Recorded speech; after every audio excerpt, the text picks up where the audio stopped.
What's up, guys? It's Parallax Abstraction, and welcome to Retro Flashback, showcasing gaming's roots for a new generation.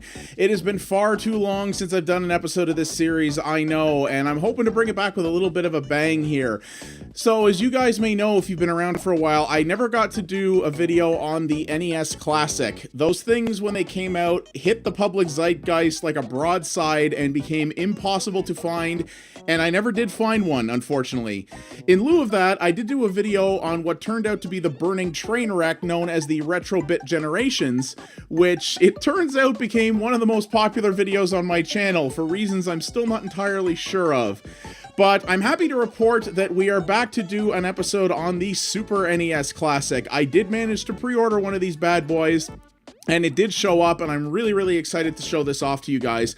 They actually have announced that the NES Classic will go back into production next year, and I do hope to get one then just for posterity's sake, because man, I love the idea of these little retro consoles, especially for preservation's sake, but man, most of them are garbage, and it's a real shame for that.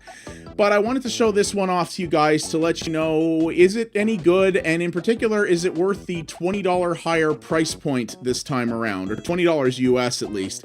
This thing, after taxes, cost me almost $100 Canadian, so, you know, it's not it is an impulse item to a degree, but certainly not an end cap worthy one, I suppose. So yeah, what this thing is a tiny little micro console. It's actually a mini computer powered by Linux that has a bunch of basically emulated Super Nintendo games in it. And well, first off, take a look at this thing. It's a little itty bitty mini Super Nintendo. This thing is absolutely adorable. It like fits in the palm of your hand. The NES Classic was the same way, and honestly, this is half of why people were so excited about this thing. They didn't even care about using it that much. They just wanted a little tiny console. I don't know why this appeals to people, but it appeals to me too, and I just love it. I think it's super cute, and it works the way you'd want it to. You know, the power button and reset buttons work like an actual Super Nintendo. Obviously, the cartridge port and the eject button don't do nothing because this doesn't take actual cartridges, but it reproduces everything in the way you'd want. The power light's in the same place. It's just, it's fantastic. Now, the one little difference over the NES Classic is, one thing that's cool about the controllers that come with these units is that they have Wiimote ends on them. So in addition to using them with this console, you can actually plug them into a Wii remote to use with a Wii or Wii U for the Virtual Console, which I think is a really nice little value add that you get with them. With the NES Classic, they were able to get away with making it part of the console because they kind of sort of look like NES jacks. On this one, they don't look anything like Super Nintendo jacks. So what they've had to do is put this little flap on the front, and I'm really not a fan of it. It pops off, it flips down, it doesn't come off entirely, it just flips down. The hinge on it is super flimsy, feels like it could break at any moment, and I'm sure it could if you weren't careful with it. Not a fan of that. I wish they could have either done something different or just made it removable. I know if they made it removable, people would lose them, blah blah blah, but that's a consumer problem if you ask me. So that's the only little thing there.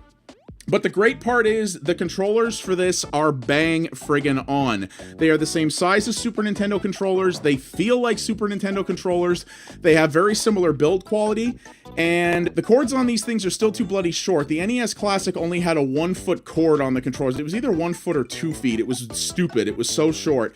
This one has 5-foot cords, which is better, but still not good enough. There have been aftermarket extension cables sold for the NES Classic, and because this has the same connector, you can use those cables with this too, which is a nice little plus, but I still don't know why they're so friggin' short. But yeah, the controllers are very well made, and they feel exactly right, and I'm very pleased about that. And alright, so as usual, what we're going to be doing is talking about the system experience as a whole. I'll show off a couple of the games to you a little bit, including one very special one, but we're not really going to be focusing on any of the games in here specifically. I will probably do retro flashbacks on some of these games in the future, and I may very well use this unit to do that. So alright, so we've got the menu here, right? So we're going to go through the games, and then we'll look at some of the options, and then we'll actually show off how this emulates, alright? So one of the bummers about this is, as I said earlier, this does cost $20 more than the NES Classic, and it actually comes with fewer games. Now, taste is subjective, but some people would say that the games that are on here do run at a higher overall gamut of quality, but still, fewer games is fewer games, and let's be clear here, they're not really making money on these things anymore, and as I understand it, this thing has a bunch of extra memory on it. They could have easily put more games on it, and I really wish they had. Most people thought back in the NES Classic days that they were actually going to release multiple versions of it with multiple sets of games on it. That never ended up happening. They just put the thing out for a while and then summarily discontinued it, even though people still wanted it. And I don't see them releasing different game packs for either of these. And these are not expandable unless you hack them, which, yes, you can hack them, but we're not going to talk about that here. So there are 16 games on both the North American and Japanese versions of this, and then 5 games that are unique to each region. So we're playing with the North American version here. I do not have a Super Famicom Classic, so we're not going to talk about that. So yeah, here's what we've got on the North American release. We've got Contra 3 The Alien Wars, Donkey Kong Country, the first one only, Earthbound, that's going to grab some people's attention, F-Zero, Classic, Final Fantasy 3, another classic, Kirby Superstar, Kirby's Dream Course, horribly underrated game in my opinion, Mega Man X, only the first one, Secret of Mana, Star Fox 2, yes, we're going to talk about that one some more later, Street Fighter 2 Turbo, Hyper Fighting, some people may think this is their favorite version of Street Fighter 2, others may not, Super Castlevania 4, I actually did a full Let's Play of this game, one of the better Castlevanias in my opinion, Super Ghouls and Ghosts, Super Mario Kart, I mean, what more needs to be said about that, Super Mario RPG, Legend of the Seven Stars, fantastic RPG developed by Square with Nintendo characters, Super Mario World, arguably one of the best games ever made, Super Metroid, same deal, Super Punch-Out, Legend of Zelda Link to the Past, many consider to be the best Zelda game ever, and that's a hard thing to disagree with, and Yoshi's Island. So yeah, it's a good selection of games in different genres, but I would have, one, liked to have seen some more games, and two, there are some notable omissions on this in my opinion. There's basically no shmups in this. There's basically no brawlers in this. I would have loved to have seen some Final Fight, some Gradius 3, Super R-Type, things like that. While there's some fantastic RPGs in here, there is a notable absence in Chrono Trigger. I would have really loved to have seen that. Something like ActRaiser is a great game. Soul Blazer, another really good one. More Mega Man X titles. I mean, Mega Man X Collection did just come out for almost every platform with a screen, so I guess that we got anything at all is nice, but still, would have been nice to have more of those. And you can name a million other SNES games that would have been great on here. The SNES had such an incredible library. I mean, yeah. So, but it's a good lineup. I still do like it. More would be better, of course, but it's still quite good what we get in here. All right, so let's talk about the options. The options, I'm not going to lie here, are pretty limited. You have to understand that this product is not really made for people like me or probably people like you, the viewer of this video. These are not products made for enthusiasts. These are designed to be off-the-shelf impulse purchases for people to buy at Christmas, to play a little bit with their family, to maybe play with their kids a little bit, and that's kind of it. They're nicely put together. They are very high quality, as Nintendo products are and should be, but they're designed to be simple to use. You plug it in, you go, pretty much. They don't have a billion options. If you want a billion options for customization, you go get something like Capcom Arcade Cabinet, which I've talked about before. That has every option under the sun to the point where it's kind of ridiculous. This one is definitely limited. Even against the retro-bit generations, this has fewer customization options, and that might put off some enthusiasts, but to be honest, if you're a hardcore enthusiast who wants to play these things, you either have an original Super Nintendo or you know how to do emulation, to be frank about it. But anyway, so let's go over what we've got here. So you've got 3 screen types. You've got 4:3, you've got Pixel Perfect, which basically is the exact resolution that the Super Nintendo output, so it's a bit of a reduced 4:3, and you have CRT filter, which is superimposed scan lines. Now, I took a whole lot of shiz in my Retro-Bit Generations video for saying, who the heck wants scan lines on devices like this when you're playing on a modern TV? I hear ya, I was wrong. A lot of you people really want that. Hey, good on you if you do. I've never really seen the point, but some people like that, so what the heck. I will show that off to you a little bit later. The scan lines in this, I have to admit, are done very, very well. They're not too overly done, and they create the effect without being intrusive, which I really like. And you can put a bunch of frames around the extra space created by the 4:3 thing. Some of these are kind of neat, like this little sort of Nintendo-branded TV thing is kind of neat. Some of them as well, like the one that I've selected here, the color will actually change dynamically depending on what's on the screen, which is a nice little touch. I think it looks really cool. So we're going to play in 4:3 here. I'll play the same game in all 3 so that you can get a little comparison here. You have that. You have some options here, which is just there are demo modes. If you let the thing sit, it will do a little attract mode, which is kind of cool. So you can turn those on and off. There's screen burn-in reduction, which you can use if you have an older plasma television, and you can reset it to factory to clear out your checkpoints and reset some unlocks. Change the language, legal notices, because this thing is basically a little Linux computer. There's a bunch of copyrights in there. And unfortunately, if you want to look at the manuals for any of the games, you have to go to Nintendo's website. Don't really know why. It would have been nice if they could have put PDFs on the unit or something that you could have viewed, but oh well, I don't think too many people are going to care. And a nice thing as well is that there are suspend points in this. So you can create little, they call them suspend points because they're little save states basically, but when you bring the save state up, you can actually rewind a certain amount from that save state. So it's not just that exact snapshot in time, it's that snapshot and a bit of ways around it that you can sort of pick. I'll show you how that works here. We'll launch Contra 3: The Alien Wars.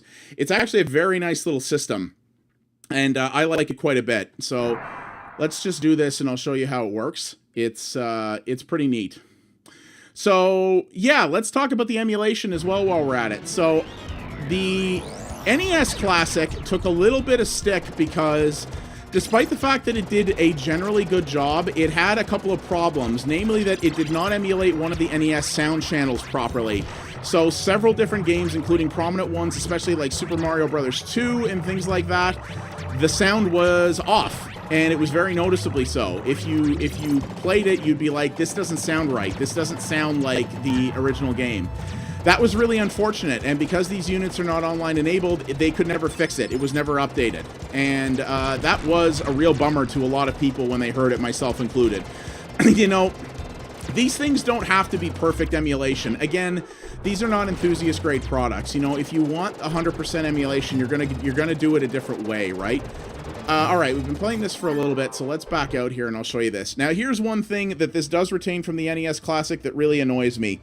If you want to reset out of a game to get back to the menu, or even to set a suspend point, you have to get up and hit the reset button on the console itself. There is no hotkey combination you can press to do it from a controller. Even the Retro-bit generations, as much of a piece of junk as that thing was, let you press a 2-button combination to get back to the menu to set all your options and do your recovery points and stuff like that.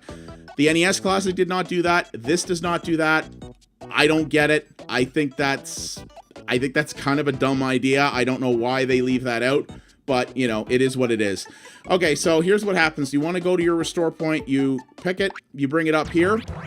So you see, using the triggers on the top, you can sort of see, you can zip around to the beginning of your point and then forward and back. So it's kind of like a... It's about this is about a 41-second snapshot in time. I'm not sure what the maximum amount is the time can go up to. It might be unlimited, actually, because it talks about, like, upwards of 10 minutes. So it could be a little while, which is cool. So you can pick the point you want to go to. So if I want to start a little bit closer here, I press the start button. It loads it up, and bang. And it's very quick. Drops you right back in where you want it. So this is really good. If you're trying to play an older, very hard game, like, say, for example, Contra 3, you have the ability to, you know, checkpoint yourself before a particularly hard spot and just keep zooming back to it to practice and to work on, you know, getting that perfect run. This would be very good as an option to practice for something like speedrunning, or, you know, if you just want to get a perfect run or something like that. It gives you a lot of options, and it is nice that it has that in it. Again, what is ostensibly a little impulse buy off-the-shelf product. I would wager that of the people who buy this thing, very few of them are ever going to end up actually using that feature, but it's still there for those who want it, and I like that. That's very, very cool. So, all right, so I'm going to back out of here again. Thankfully, the console's sitting right in front of me on my desk, so it's very easy for me to bring it back to the menu. All right, so we're going to go pixel perfect here, and I'll show you how this looks. So you basically see it looks a little bit more squished.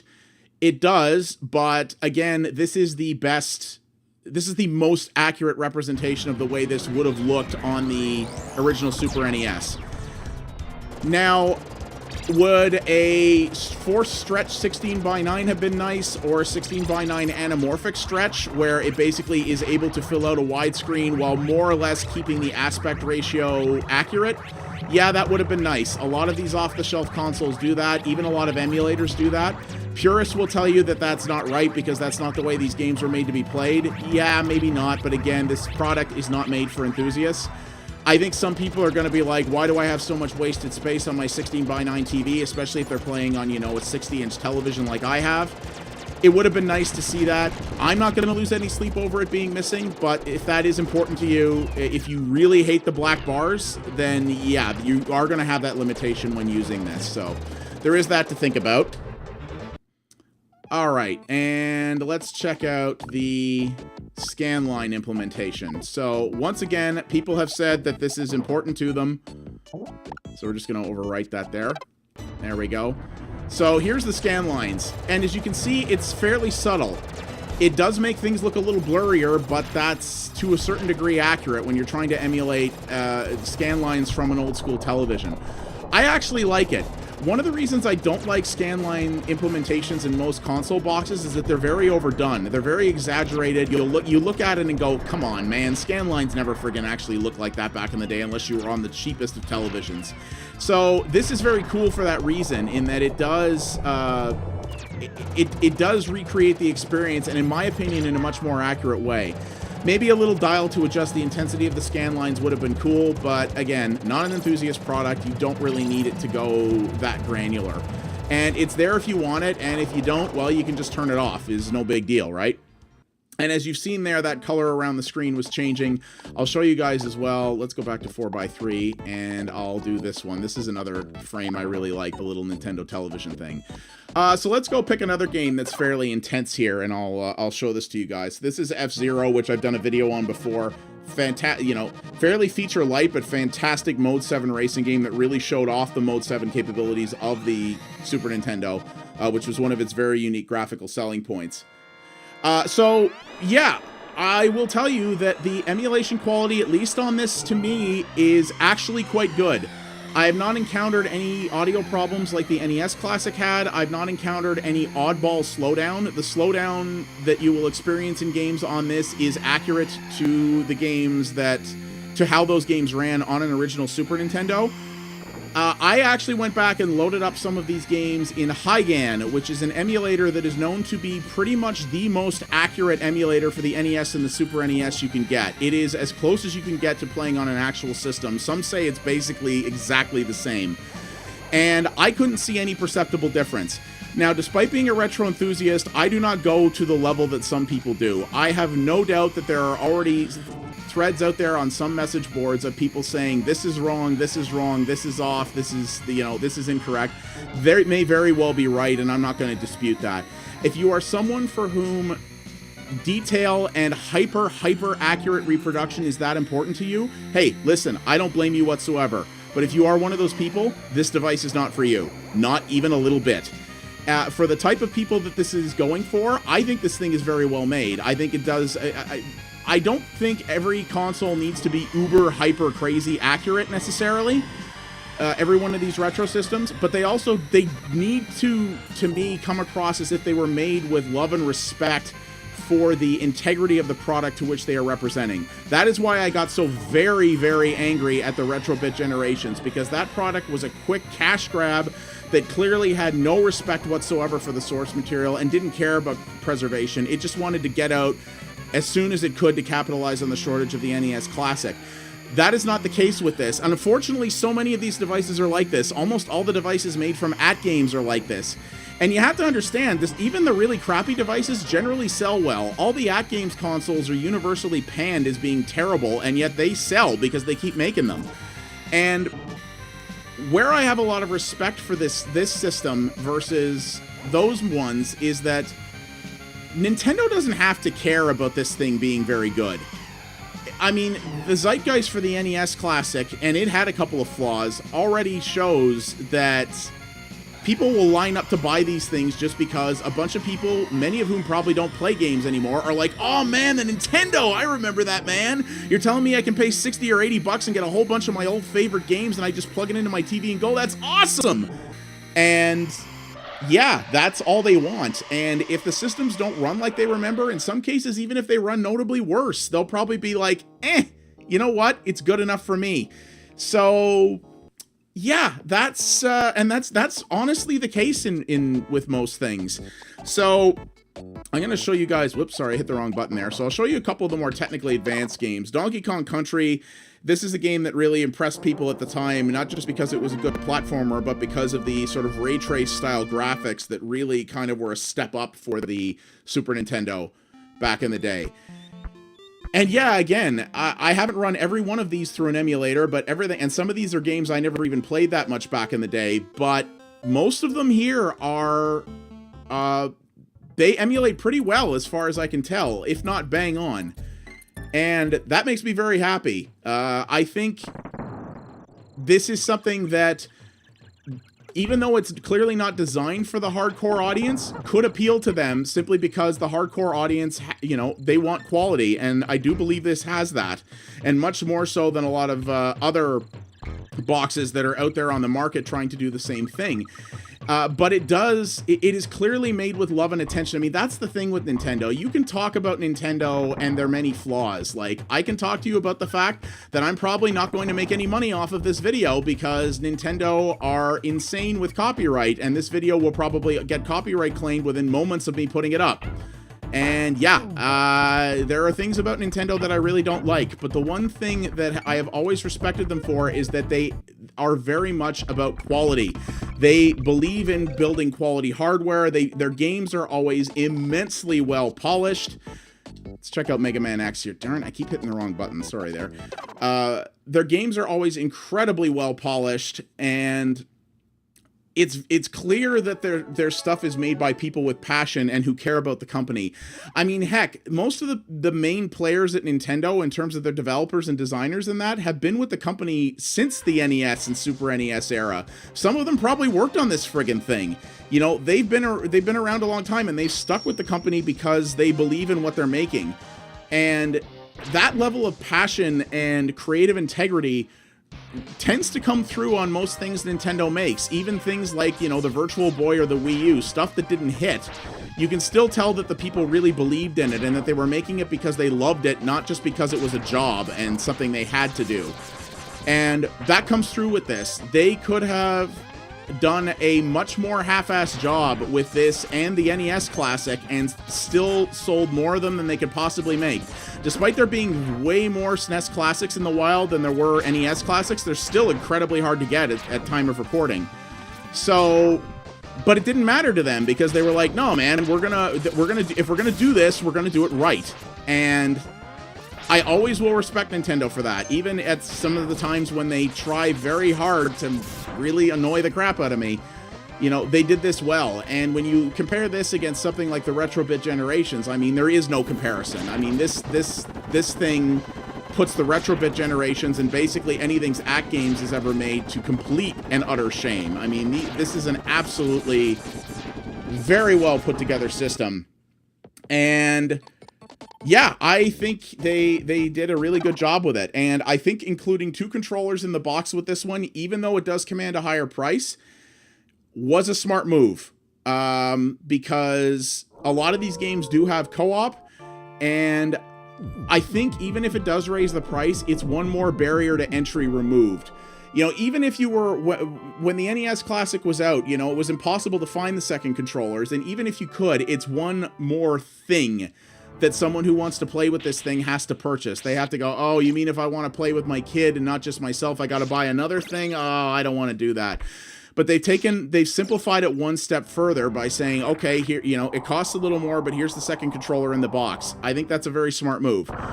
Only real criticism I have is that I don't think there's enough stuff in it. And I think reducing the number of games when these games at this point to them are literally just bits sitting on a server somewhere, that it's costing them basically nothing to put more games on this. As long as there's memory capacity on the system, which there apparently is, at least for first-party Nintendo games where they don't have to pay a publisher to license it, there's no reason they couldn't have put more stuff on here, and I really wish they had. That is my only complaint.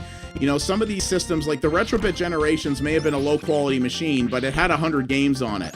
You know, and a lot of the Act Game systems have 60 to 80 games on them. You know, the NES Classic only had 30, and this has less than that, and yet it costs more. And despite the fact that it's also been proven, by the way, that the hardware in this thing is literally the same thing. It is the same hardware from the NES Classic that's in here. It's just got a different shell on it and different games loaded on it. Yeah, no kidding. It literally is the same. It literally is the same thing. So yeah, I would have liked to have seen them do a little bit more in that respect. But other than that, it's a quality, this is a quality piece. I really think they did a nice job with it. I think the rewind function is really cool if you're somebody who, like I said, wants to practice for either speed runs or just to get better at games that are very difficult. That's not difficult. That's just me being bad and commentating while I play. So let's pretend that didn't happen. But yeah, I think it's a really good system. I mean, I said back when I slammed the Retrobit generations, I for the sake of preservation, boxes like this, more of these things should be made, and they should be made well. Because it's important to me that if you're gonna show off old games like this, you need to have respect for them, and you need to show these in as accurate a way as you can. Does it have to be 100% every time, all the time? No. It would be nice, but it doesn't have to be. But it at least needs to show enough of what these things were originally about so that a new player can pick up and try this and understand what it's about. And because the fact is, young people today, you put them in front of an old console and they'll probably still have a lot of fun with it. I see young people all the time at like pinball shows and classic gaming expos and things like that who never got a chance to touch most of these things because they predate them, and they have a great time. They love it. And if you're gonna do something that's aimed to show that to those people, you gotta do it right. And I think Nintendo did here. Did they do it perfectly? Absolutely not. But they did really well, I think.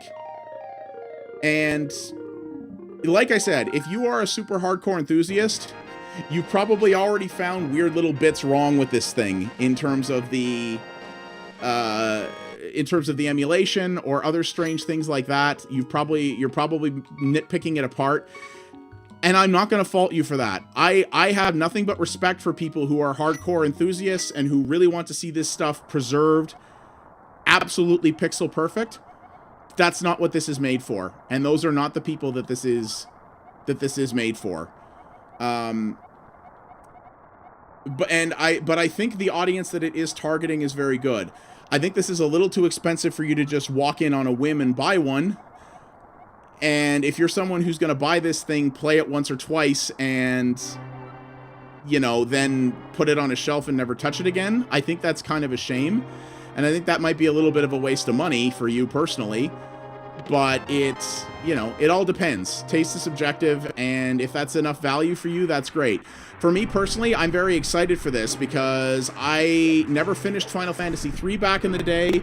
I never played Secret of Mana, and it would be amazing to have a system like this where I can just plug it in, hit go, and do the retro live streams of those things that I would like to do. I think that would be really, really impressive, and it's something I'd really like to do. So here's the last thing I'm going to talk about. So Star Fox was a game that came out using what was called the Super FX chip, which was basically a specialized RISC math coprocessor developed by Argonaut Software that allowed, 3D polygonal graphics like the ones you're seeing right now. Star Fox was actually a pretty good game, but it has aged very poorly. These 3D polygons look hilariously crude by today's standards, and this game also had a horrendous frame rate. It was absolutely terrible to the point where it was almost unplayable at times. But we were so blown away by 3D on the Super Nintendo back in the day that we didn't care. But the interesting part is, this is actually Star Fox 2. Star Fox 2 has an interesting story behind it. It was developed in 1996 by Argonaut for Nintendo. It was actually completely done and ready to ship, and Nintendo canceled it because the N64 was coming out, and they went, we don't want that thing being overshadowed by this. So they went, thanks for all your hard work, but we're not putting it on the shelf. And despite being complete, it never came out. There have been ROMs out there for emulation over the years of this game, but they were not complete. They were missing bits. The game wasn't done. They were basically prototype test versions of the game. This is the first ever form where you can play Star Fox 2 not only legally, but in its entirety. And that is a really, really awesome value add for the Super NES Classic. The NES Classic didn't have anything like this at all. And I think it's really cool that you can basically, as you can see, frame rate, vault, yeah. But I think it's amazing that one nice little thing you can get out of this is a never-before-released Super Nintendo game. And a sequel to a game that a lot of people were very fond of. The Star Fox series has gone on to have other games, including, indeed, an N64 game. But that you get to play this on it now, too. And this game is quite a bit different. This is a bit more non-linear. You can sort of pick your battles. You're trying to prevent your home planet from getting destroyed. I'm probably going to do a proper retro flashback on this at some point to cover the game in full, but you can attack missions in different orders, and you actually have to do things like intercept missiles and fight ace pilots and all these other things, and your goal is not just to get to the end, it's actually to prevent your planet from getting destroyed along the way. And it's a really cool, almost pseudo open world concept for this game over the over the original Star Fox, and I think it's a really cool idea. Oh, Slippy, man, I didn't want him as my wingman. Gross. So yeah, you get a total unreleased game for buying this thing. You know, more games still would have been better, but having something like this on it, way friggin' cool. And I really enjoy that. And yeah, I think I'm gonna I'm definitely gonna play this and probably do a video on it one day. And I think it's gonna be a pretty cool thing. So all right, let's just go after a missile here, and I'll show you. So yeah, what's my final verdict on this thing? I like it. I am personally very glad I bought one. It's expensive. There should be more software on it, and it does have some limitations. Like, for example, you know, one thing I didn't talk about earlier on, this thing does only output at 720p. Granted, all these games are only released in standard definition, so that's still a pretty massive improvement. But if you are playing on a very high-end modern television, it may not scale as well as you would like. You know, native 1080p output would have been kind of cool, but you know, they're already scaling these games up quite a bit, I think, so I don't know if that was explicitly necessary. But it's yeah, it's a really solid package. It's well put together. I think this menu presentation is really nice. All the games run great, at least in my opinion. The options that it does present you with for customization are limited, but still very good. And it's a tiny little Super Nintendo. It's a little bitty Super Nintendo, and it's just, I mean, who can go wrong with that? And yeah, if you wanna relive some of these really good games from your childhood, or show off what games back in the day were like to your children or your family, this is a fantastic, easy, legal way to do it. And yeah, I hope this raises the bar for the other ones. I hope that the overall quality of these things and the popularity of them means that companies like AtGames and Retrobit won't be able to get away with putting out these shovelware boxes that are just crap and do no respect whatsoever to the medium of retro video games or to the games that they are trying to repackage. I hope people see how good these things can be done thanks to these, and makes those guys step up their game. I really do, because I think these units are important, but I just don't think most people have been putting a good amount of respect into them, and that really bums me out. So yeah, that's my verdict. Don't kill yourself to find one of these things. Don't stand in line for 1,000,000 hours. And for the love of everything, please don't pay some scumbag scalper hundreds of dollars for this. It's not worth it. If you're gonna go that far, go talk to somebody to build you a RetroPie or something like that. Don't go that crazy. But if you can get one easily enough, if you can either still pre-order one from a new batch, or if you can walk into a store and get one, if this seems like your jam, I highly recommend it. I think it's a very well-made machine. And I don't know where Nintendo goes from here, because the next one would be an N64 Classic, and N64 emulation is not very solid right now, and they would basically need a custom system on a chip to make that work. So I don't know if we'll ever see that. Maybe they'll just do these, and maybe this is when we start seeing more game packs. I have no idea. But yeah, I'm happy I've got one of these. Like I said, don't go nuts to get one. And if you do get one, don't just let it sit on a shelf. Use it and enjoy it, and enjoy what you can get out of it. Oh, this is loading up one of my saves, I guess, as a demo. That's kind of amusing. So yeah, that's the Super NES Classic, developed and released by Nintendo in 2017. It is $80 US. It comes out to about $100 Canadian. I think it's totally worth it, and if you're watching this video, chances are you probably will too. Thanks for watching, everybody. If you liked what you saw here, please consider liking the video and subscribing to the channel. That does help me out a great deal. If you want to watch something else, check out the videos on screen now, and don't forget to follow @PXA Media on Twitter to find out about new stuff first.